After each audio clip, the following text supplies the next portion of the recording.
I want you to ask yourself, are you truly living if you've never actually subscribed to One Plate Gourmet for regular weekly content and the best ingredient recipes?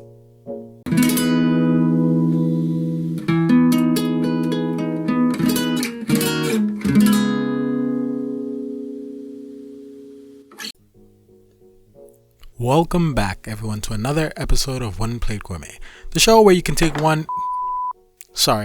any one ingredient that you can use to make a dish with it at its epicenter. So let's begin.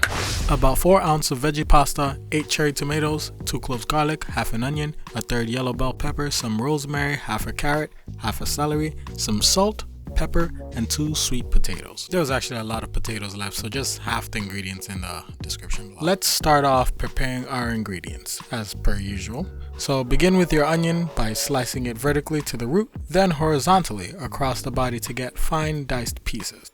Likewise with the carrot, split down the middle twice, then across like so. Rinse and repeat for your celery and you have your Mirepoix elements.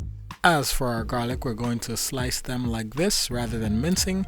Careful not to cut yourself. As for our pepper, we're only going to be using a third, so find the third wherever the line may be and cut into strips sideways. Then turn them around and dice them to make them even smaller. For our sweet potatoes, we're going to make small incisions with a knife or fork and then put in the microwave on high heat for 3 to 5 minutes. Careful not to poke yourself. Once they are done, it should be nice and soft, so just set aside and let it cool to room temperature. While we wait, let's make our Mirepoix. In a pan over medium heat with some oil, throw in your onion, celery, and carrot, and then letting it cook on low heat, taking care not to burn or brown for 8 to 10 minutes, letting it soften while the aroma fills the air. Once our potatoes have come to room temperature, go ahead and peel the skin off. It should be really easy at this point. Place in a bowl and begin to mash away with a fork until no clumps remain. Transfer it to the pan with the Mirepoix and add milk in quarter cups while stirring to smoothen it out.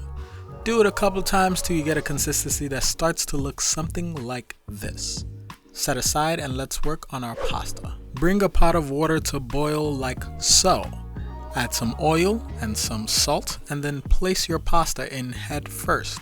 Using your spatula, turn the pasta in the water once it's gotten soft so you can submerge the whole thing.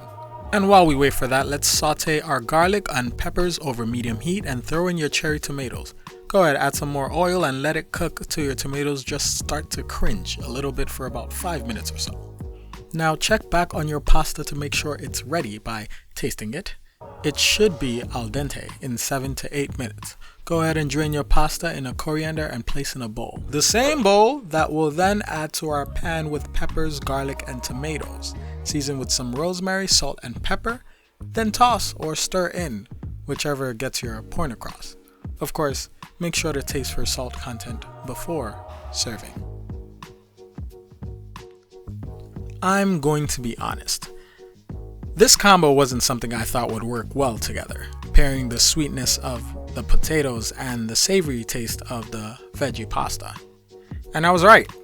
They clashed a little too much, each in a struggle for dominance over my taste buds.